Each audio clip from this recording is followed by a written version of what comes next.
The Abuja sun filtered lazily through the floor-to-ceiling windows of the Dakolo mansion, casting golden patterns on the Italian marble.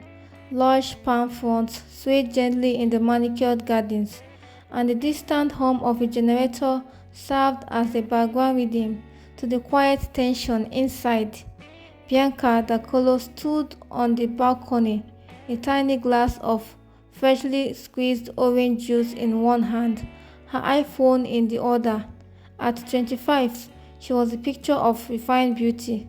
Skin the color of rich mocha, eyes like dark fire, and a body trained by years of pilots and private trainers. She had just returned from London after completing her master's in international law, and Abuja society had wasted no time reminding her that she was still the belly of the city's political elite. From the corner of her eye, Bianca spotted Sandra. Sandra Obi moved like smoke, silently, invisibly, until suddenly she was there, all presence and intensity. She had no pedigree to boast of, no elite last name. Her mother had been one of the maids in the Dakolo household since Bianca was 8, and Sandra, a year older to Bianca, had grown up like a shadow beside her. Not quite a sister, not quite a servant, something in between, and yet, over time, that bloodline had grown sharper. Today, Sandra wore a silk blouse Bianca had once discarded. Her braids were laid immaculately, her nails done with the same pastel polish Bianca had shown her just days ago. A subtle mimicry, never stated, never acknowledged. "Morning, B," Sandra said, lips curved in that ambiguous smile she had perfected over the years, half warm, half watchful. Bianca forced a grin. "Morning, S." In another life, they could have been sisters, but wealth, as always, carved a chasm. Back when they were little girls, Sandra used to listen at the bedroom door of the Dakolo daughters, eavesdropping on sleepover conversations about vacations in Monaco. When Bianca invited her to join sometimes, an act of kindness her parents quietly disapproved of, Sandra soaked in every moment like it was oxygen. Bianca had shared everything back then: clothes, secrets, dreams. She never saw Sandra's eyes linger too long on her father's bags or her father's Jaguar. She never noticed the quiet hunger in Sandra's voice when she asked about their summer trips abroad. At the time, it had all felt like friendship, but envy, like rust, builds quietly. When Sandra earned a scholarship to study mass communication at the University of Abuja, Bianca had celebrated her, even pulled strings to get her an internship at her uncle's media firm. She believed in lifting others. She believed foolishly in loyalty. Then came Toby. Toby Ayakunle was tall, eloquent, and carried the confidence of old Lagos money. He met Bianca at an arts fundraiser in Maitama and had been smitten immediately. They were the perfect power couple. She, the senator's daughter with ambition, and he, the tech entrepreneur with dreams of a digital Africa. It took 3 months before Toby started behaving strangely. Calls unanswered, dates postponed. Bianca blamed work until she saw it with her own eyes. Toby, at a private lounge in Wuse, whispering into Sandra's ears, his hand grazing her thigh. The betrayal knocked the air from Bianca's lungs. When confronted, Toby gave her that rehearsed look men use when they believe they have already won. "Sandra understands me," he said. "She's real." As if Bianca's privilege somehow disqualified her from authenticity. Sandra didn't deny it. She didn't need to. Her silence was weapon enough, and that was only the beginning. Bianca lost her job at the media firm just weeks after the breakup. At first, she thought it was office politics. Only later did she discover Sandra had joined the same firm. After making a private call to the CEO, whispering half-truths about Bianca's lack of professionalism and emotional instability since the breakup, One by one, Bianca's old friends grew distant. At brunches and social gatherings, Sandra was the one at the center now, telling stories, laughing loudly, her phone full of photos with socialites and minor celebrities. She wore designer gowns, traveled to Ghana for beach parties, was spotted in Lagos with music producers. She had in effect become Bianca, except something didn't quite add up. Bianca noticed the cracks. Sandra had secrets, calls taken in hushed tones, frequent visits to a boutique hotel in Guarimpa, mysterious deposits into her account. Bianca began to dig. It started with a conversation overheard by the Dakola driver, something about Sandra threatening a politician's son. Then came an anonymous email to Bianca, filled with screenshots, Sandra in compromising texts with clients, blackmail threats, and falsified job credentials. It was a tangled web of ambition, deceit, and desperation. Bianca sat in her room late one night, surrounded by the evidence. Rage simmered in her chest, but underneath it, something else paused. Pity, nostalgia, the memory of two girls playing the dough on the marble floor, eating mango slices, dreaming of future. That night she didn't sleep. By morning, she had made a decision. It was at the Hilton lobby in central Abuja during a crowded lunch hour. Sandra arrived in full glam, long lashes, red button heels, and that smug aura of someone who believes she's untouchable. Bianca waited calmly, a small folder on her handbag. "You set this up to embarrass me," Sandra asked, scoffing. Bianca smiled. "You embarrassed yourself, S." She slid the folder across the table. Sandra opened it and froze. Images, emails, transactions, a web laid bare. Her expression flickered. Denial, then fury, then fear. But Bianca didn't gloat. She only watched. "I haven't decided what to do with this yet," Bianca said. "But I thought you should know. I'm not your shadow." Sandra leaned back, eyes glinting. "What do you want, Bianca? Revenge?" Bianca took a slow sip of water, her voice ice. "I want my life back, and I want you to remember I gave you a chance to walk away quietly." Sandra smirked. "You don't know who you're dealing with." Bianca stood. "Oh, but I do." The story didn't end there. Rumors began to spread. Small at first, whispers about Sandra's sudden wealth, her connections to a married politician, an investigation into a fake NGO she allegedly managed. She remained defiant, still attending events, still playing the role, but the glamour began to crack. Bianca didn't act yet. She watched, but something in her heart twisted. She saw in Sandra what she might have been if the roles were reversed, if the privilege had been hers and the hunger had been Bianca's. And so, at the brink of destruction, a strange question emerged in her mind. Should she burn Sandra to the ground, or should she, for once, offer redemption? The silence in the Dakolo home grew heavier in the following weeks. The mansion, once vibrant with chatter of aides and visitors, now felt like a museum, beautiful but cold. Bianca had barely spoken to her parents about Sandra or the folder.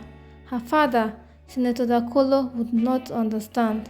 Or worse, he would. "You can't fix a snake, Bianca," her mother said one evening over dinner, her diamond earrings catching the chandelier light.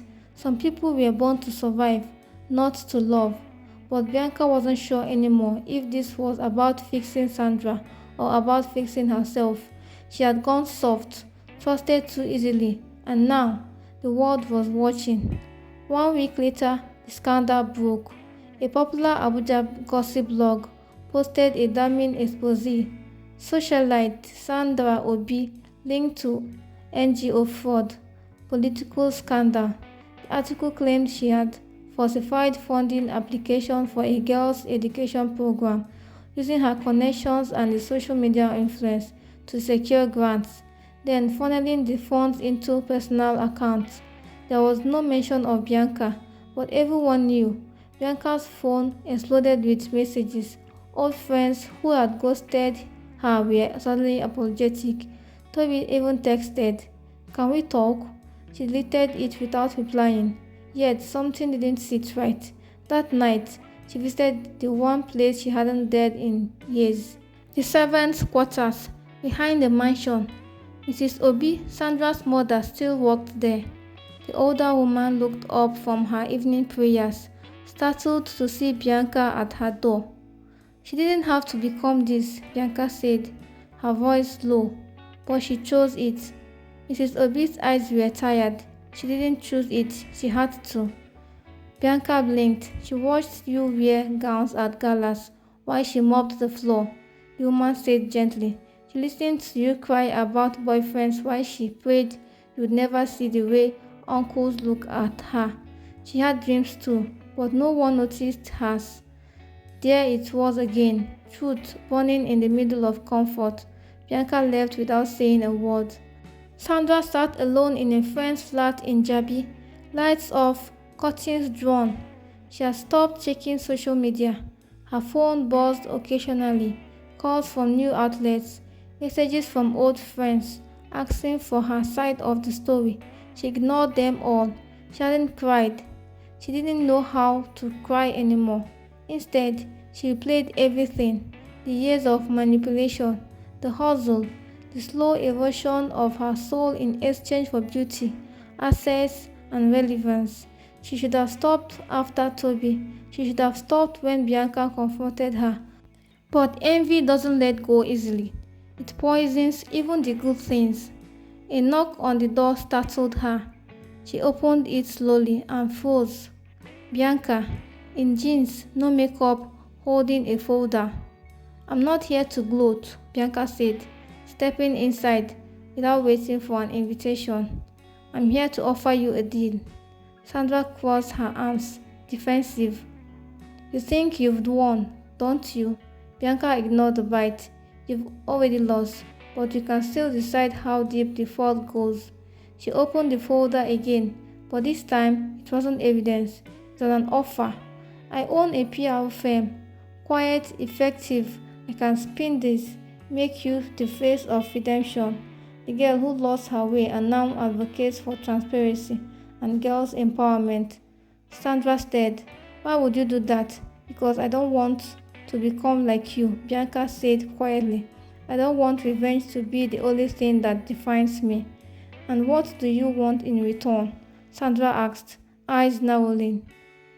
Bianca stepped closer, her voice now cold still. "You disappear from my life. No games, no circles, no whispers. You build your name far from mine. You want to rise, fine, but never at my table again." Sandra hesitated. This was her lifeline, but it came with conditions, with humility, with consequences. For the first time in years, Sandra looked small. "Okay," she said finally, voice cracking. Weeks later, the blogs told a new story. Sandra Obi launches campaign for integrity in youth NGOs. Once disgraced, now determined to make a difference. The same mouths that spat venom now praised her courage. The PR machine worked. Bianca watched it all from a distance, silent. She never texted Sandra, never liked her posts, never showed up at events they both attended. But sometimes, late at night, she would remember the girl who used to plait her hair in secret, the one who dreamed of being on magazine covers, and wonder, was this peace or just a new kind of war? 3 months had passed. Bianca, the color's life had steadied. Her PR firm, the color strategies, was making waves, quietly reshaping the image of tarnished politicians and disgraced celebrities. She had become what her father always wanted: smart, untouchable, indispensable. But with power came a new loneliness. The past had become a shadow in her rearview mirror until it knocked again. Toby Ayakunle showed up, unannounced, at her office in Husetu, looking tired, leaner and tenser than ever. There were no greetings. "We need to talk," he said. Bianca gestured towards the door. "I'm not in the business of recycling." "This isn't about us," he said. "It's about Sandra. She's in trouble again. This time she might not walk away." Bianca sat frozen as Toby explained. After her redemption campaign gained traction, Sandra had become a symbol, praised by the media, booked for TED-style talks, offered speaking engagement by NGOs. But behind the facade, a new scheme was growing, a shell charity with foreign sponsors, falsified records, and ghost beneficiaries. "She's in over her head," Toby said. "Some of the people she partnered with, they're just not shady. They are dangerous." Bianca couldn't hide the disgust in her eyes. "She never changed. I gave her a chance to live clean." Toby nodded. "She tried, but power tastes sweet, and it never lets go quietly." Later that night, Bianca stared at the ceiling of her bedroom, sleepless. She remembered her mother's words. Some people were born to survive, not to love. She didn't want to believe that anymore. When Bianca found Sandra, she was hiding out in a short skirt in Asoko. No wigs, no lashes, no curated image, just Sandra, the girl beneath the layers. "They are coming for me," Sandra said, without pretense. "Interpol, ESCC, maybe worse." Bianca said nothing at first, just watched her. "I used to think if I had what you had, just a taste, I'd finally be free," Sandra continued, "but it only made me hungrier. I don't even know who I am anymore." "Then tell the truth," Bianca said. Sandra laughed bitterly. "The truth won't save me." "No," Bianca replied, her voice still again, "but it might save someone else." This was the deal. Sandra would go public. She would expose the shell NGO, name names, accept full responsibility, and walk away from everything else, including Abuja. The press conference was streamed live. Sandra stood at the podium in a plain white blouse, no makeup, no filters. She confessed everything: fraud, partnership with corrupt entities, the entire fake charity machine. Bianca watched from her office, the room silent except for Sandra's voice. "I wanted to be seen, I wanted to matter, but I became everything I used to hate, and I hurt people who once called me friend. It was raw, it was honest, and it was over." Sandra was arrested hours later. 6 months later, Sandra received a reduced sentence, 5 years, with eligibility for early parole. The confession, the cooperation, and Bianca's quiet legal support helped. She was moved to a minimum security facility in Kuje, not glamorous, but safe, quiet, honest. Bianca never visited her, but one day, an envelope arrived at Bianca's desk. No return address. Inside was a handwritten note. "You gave me more chances than I deserve. I'm learning to be someone I can live with, not someone I need the world to applaud. I'm sorry for everything. S." Bianca stared at the note for a long time before folding it shut. At an Elite Women's Leadership panel in Lagos, a young journalist asked Bianca, "What drives your work?" Bianca smiled gently. "Charity," she said, "knowing who you are and knowing who not to become." She left the stage to applause, not thunderous, but sincere. Outside, the night was warm, the sea breeze brushing against her arms like a quiet promise. She had lost a friend, but she had found herself, and that finally was enough.